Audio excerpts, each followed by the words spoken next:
Good morning, everyone. This is Wiese from Market Insight, and I will start talking about smart cities this morning. I went to a show this February where we had, which was called Smart Cities Show, and some of the material from there I will use here, and some of it will be other material from other sources that we have. Now we can start the show.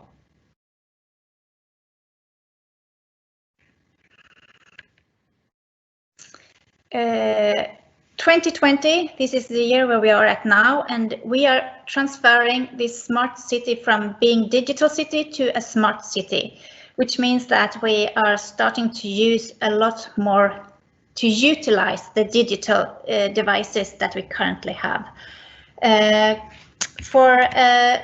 From energy, and this means today that we have, as many see in Gothenburg, for instance, but in many other places, we can have car parking distribution panels all over the city where you should park in an efficient way. When you enter a city, you can see how many park lots there are available and where to go where you have the parking lots available.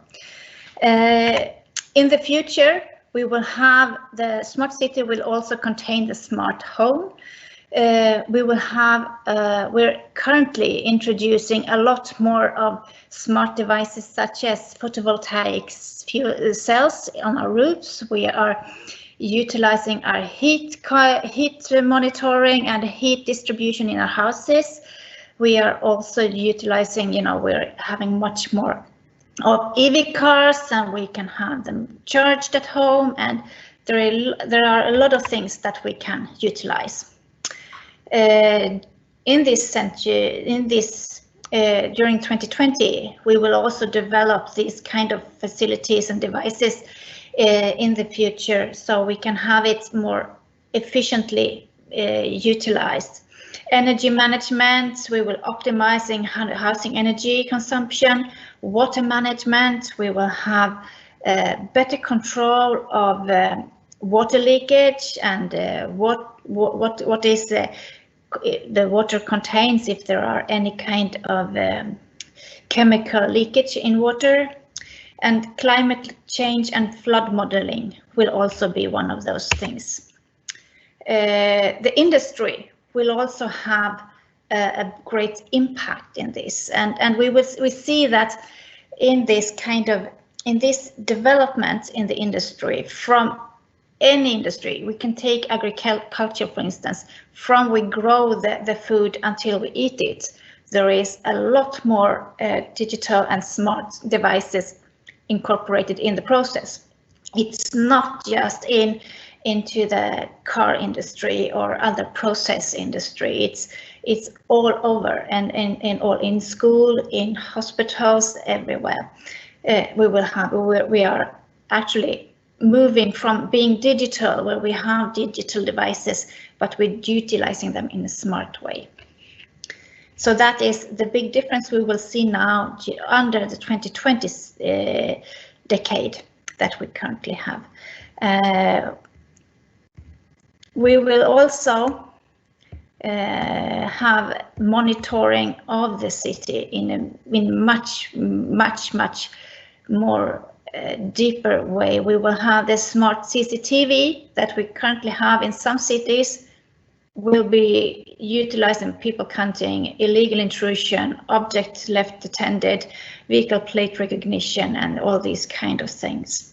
Behavior analytics, cameras detecting people in danger, and fire and smoke detections, cameras and video analytics detecting fire and smoke and such things.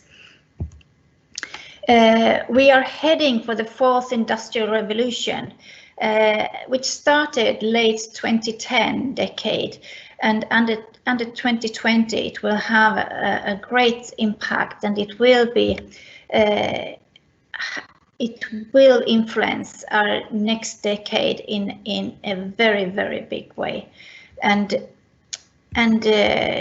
it's have on how and when people are traveling this industrial revolution. And for those who doesn't heard that word before, this is that we are moving from a producing society, producing industry, to become much more of we're working from home, where we don't have office spaces that we utilize, and it's much more about connectivity and the 5G and all these kind of things that we are currently seeing, and that we are utilizing today, staying home, working from home due to COVID-19. I will give you some examples that were showed in this Move 2020 show in London in February this year. And smart is more than technology, it's planning and behavior also. And Eindhoven, a Dutch city, which is it's one of those cities that has progressed the most in many considerations, and they are investing in smart mobility, and they have a population of 2,300,000, and they are investigating in being they have this light year intelligence cycle, and they are utilizing a lot of they are planning their mobility in such a very, very stringent way, with shared mobility, with public service, and with micro mobility. And to give an example how far they are, it's that they have an area around their train station, which has been quite empty, and currently there is 160 people living in this huge area. And the plan is to create housings for 10,000 people in this area, and those who moves into this area are not supposed to have a car, because there will be no room for parking lots there, so there will be only housings. But as they are so centrally positioned in their housings, they will have very close distance to the train station, to public transport, and to all other kind of micromobility solutions, and they can within a walkable distance. So this is one of those that they are planning this, and this bit by bit and piece by piece will increase this development of the smart city.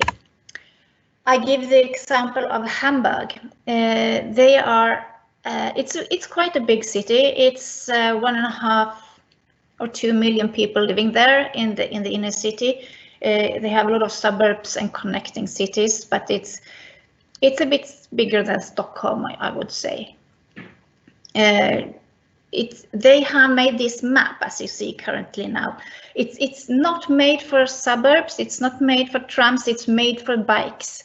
So here they have to make people bike more and to find the way in an easy way to bike, and where they have the interconnections and to utilize, because Hamburg is quite flat, so it's a very bike friendly environment. So they really urge people to start moving by bike, and this is important for us as a mobility company. How can we act, and how will our products have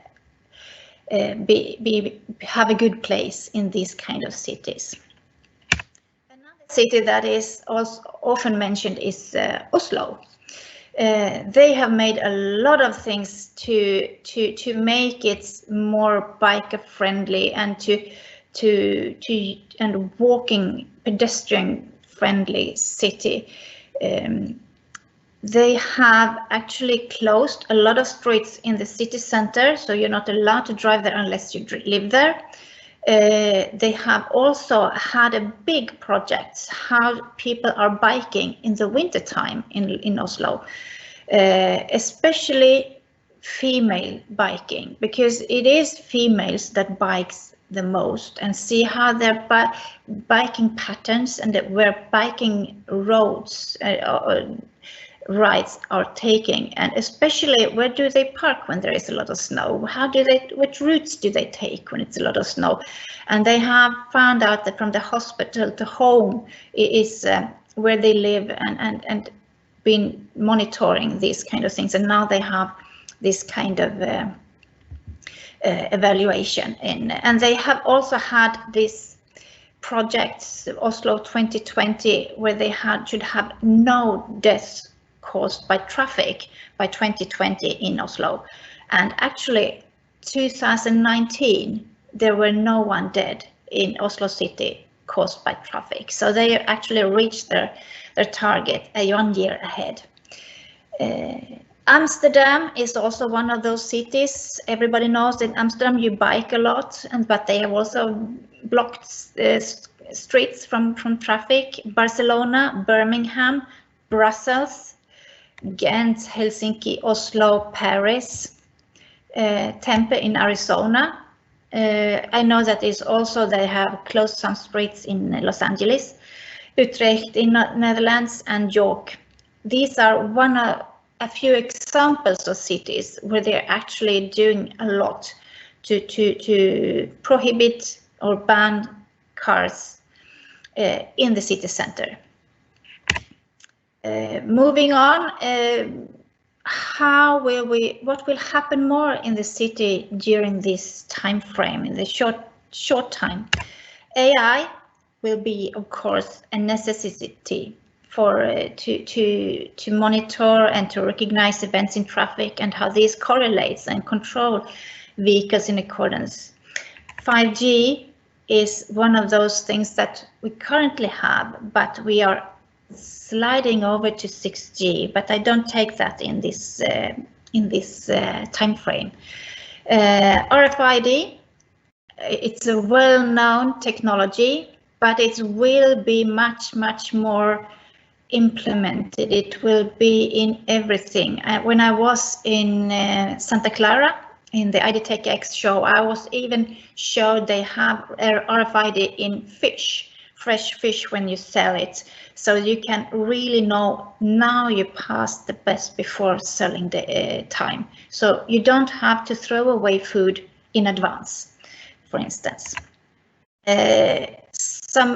Another thing that will be more in production and will be in everydays introduced in more large scale is printed electronics, which will maximize RFID and 5G technology into services in vehicles and human devices in supporting the smart traffic execution. It's also that Continental and 3M have announced a collaboration to develop infrastructure to vehicle I2V interfaces. The aim of this partnership is to improve overall road infrastructure and technology and help to increase road safety for all road users in urban and rural areas.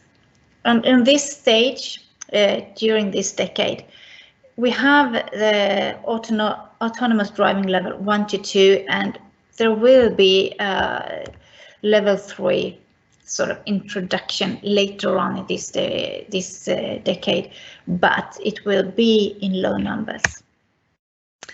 2030, this is a very interesting, it will be a very interesting decade. We're moving from smart city to smart environment, which means that we have a smart behavior integrated in our daily life. Citizens are adopting the new society. Non-digital generation will be out of work, which means the baby boomers and to some extent even Gen X will have already retired. Millennials will be the bulk of inhabitants in work and in the work market and in governments, and they are born digital. And then we have Gen Z, which will be even more digital than these guys are. And they cannot really do without digital solutions, and they are, thinking a lot about how to move forward in this and how to make this a daily behavior, so to say. And we have the traffic planning. And for instance, there will be geofenced areas in the city. You will not be able to drive in there, and the private driving limitations in the cities will be implemented in most cities and large towns all over the world, because due to congestions and due to emissions. The public transport will have a priority over private transportation, and we are seeing that we are introducing that right now, and we are planning for that right now. And we see then at this time during this decade, 2030, it will be implemented, and it will be a natural thing for most people. Parking will also have in the common way of finding a parking lot is to be directed to the ultimate parking spot where you're going as you're using the GPS when you're driving or taking your shared mobility or whatever. You will be directed to your closest parking space or the most optimized parking space in the future. And EV vehicles, then I mean both PHEVs and EVs and to some extent mild hybrids. They will be a much bigger bulk of the car park than we have today. And the network of charging stations will be much more, and the distribution of these kind of charging stations will grow. Energy network and water supply. In this smart city, we will have these smart buildings and sustainable buildings to reduce energy consumptions by optimizing efficiency. Smart grid infrastructure, transmission and distribution of the energy and electricity, centralized power and heat generation, renewable energy resources such as photovoltaic, but also wind and hydro. And whatever there is most optimized for your geographic area. Water supply management.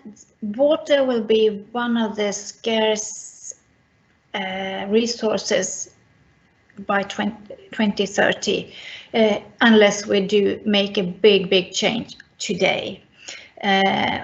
This will force us to have a reduction in consumption, to manage pressure and consumption in the systems, in the water pipes and these kind of things. Reduce leakage. Current water systems are old in the Western world. It leaks a tremendous amount of water on a daily basis. Diminish costs in maintenance, emergency repair and energy. So this kind of AI introduced in these kind of areas will support to have a better city. And this is the water benefits of smart water solutions.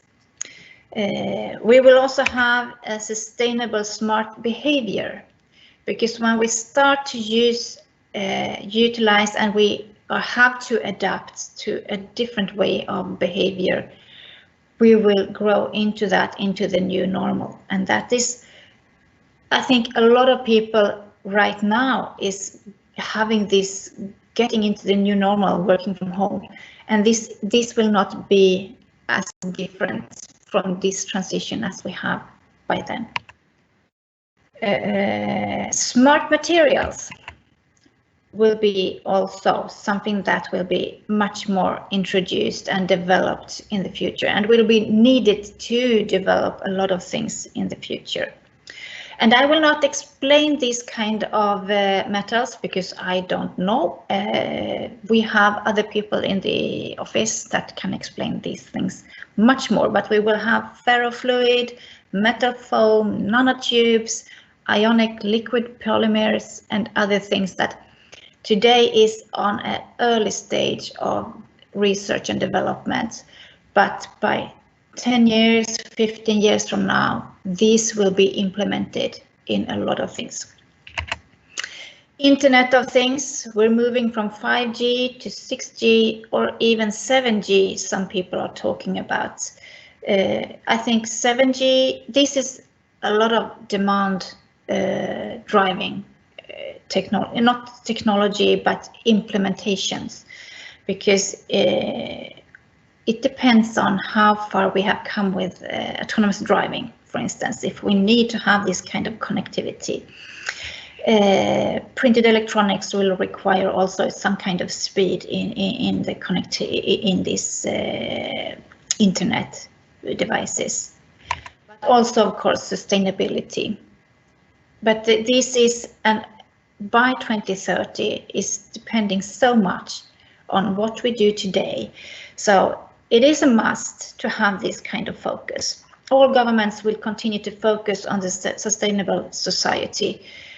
They have to, not everyone perhaps, but I think that you need to do that, because if we don't do that today, by 2030 we will have to do it much more on a deeper level and much more accurate emergency level than we do it today. CEVT need to embrace these technologies and to understand and prioritize where, when and how to implement in the products we develop. We need to evaluate how we can produce profitable products now, and we yet to be progressive in our next generation products in a seamless flow. When we're moving up to mobility area, electrified and self-driving vehicles and AD level 4 will become a bit more developed. How much implemented AD4 will be in the society on the streets depends on how well prepared the rest of it will be. Cities plan to prioritize pedestrians and bikers in the inner cities. EV and shuttles has priority to private vehicles and now admitted in all areas. When you have higher degree of AD, you can have geofenced vehicles, AD5 level vehicles only for business purposes, I assume, because for private reasons there will be a low demand for that. Future geofenced shuttles for services and business, for instance, that like Neuro, that is shown there in the middle. It's a driverless delivery startup that it's a shuttle with goods and food and stuff. The city planning, a lot of cities is today planning for this decade. Huge infrastructure project is going on, and by 2030 a lot of them are in place and will continue to grow or to be more up. We also have the mobility services will be much more mature. We will have micro-mobility, first and last mile travel of the journey, shared mobility, easy to access, meaning door-to-door service at a cheap price. That can also be some kind of a public transport service.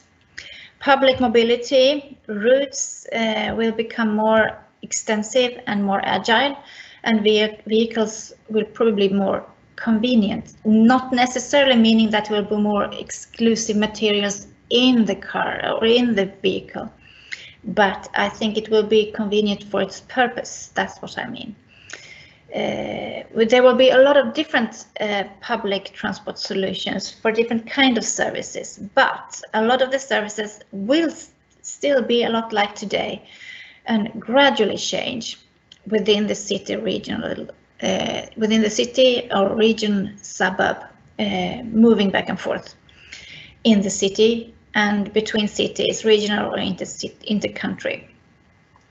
These are the different lengths of the travels that we will continue to do, and that will probably be much more in public as a service.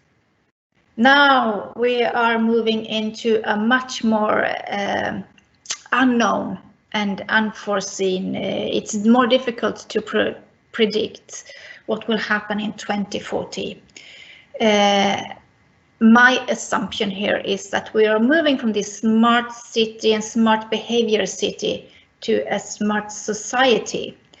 Me being a Gen X will be very old.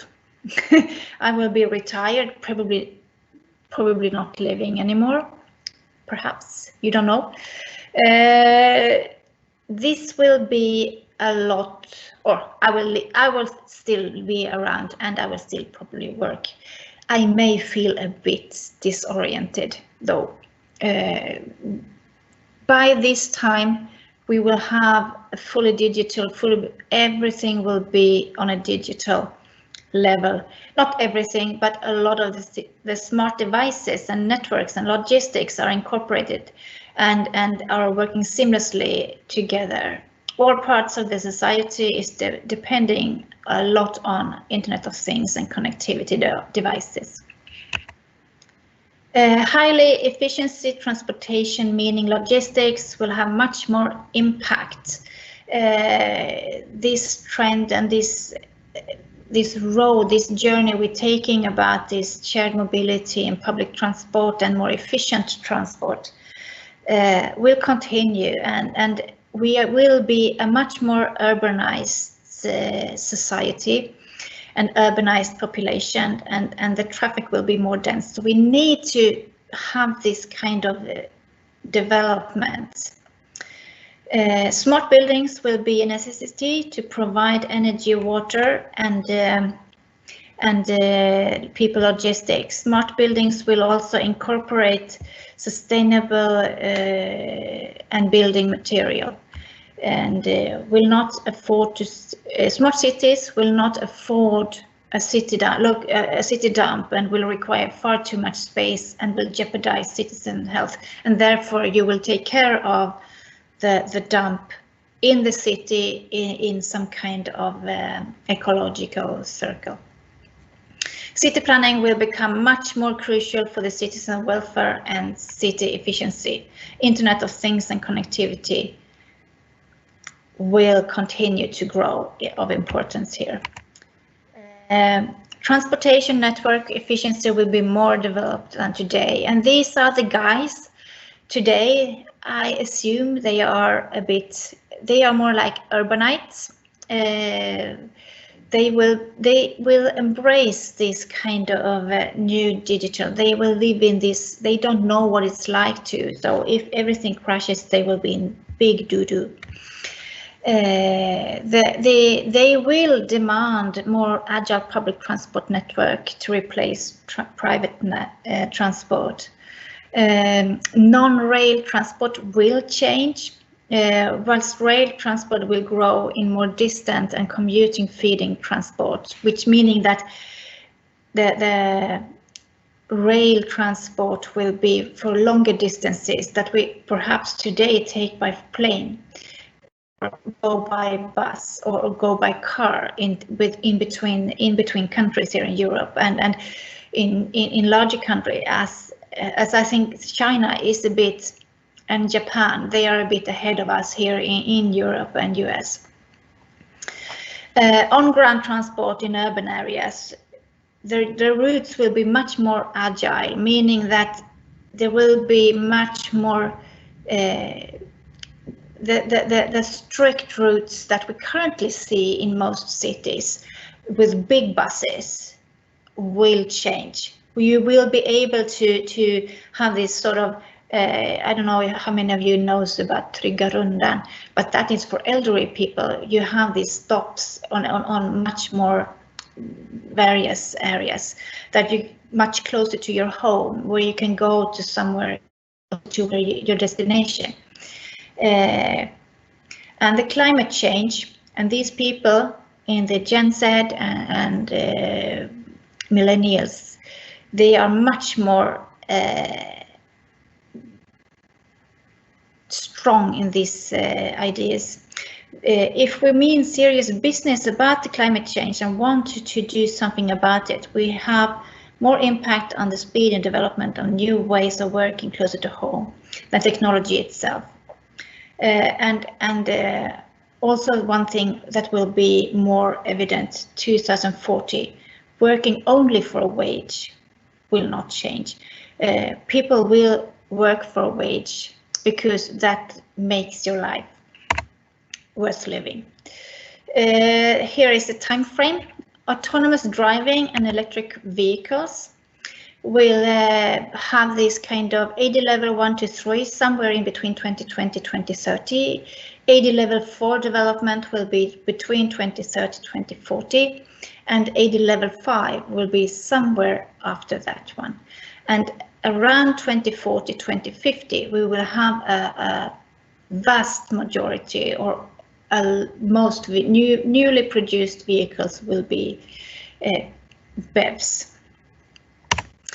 The technologies providing for this are, of course, the 5G, from 5G to 6G and to 7G, depending on what is the demand for it.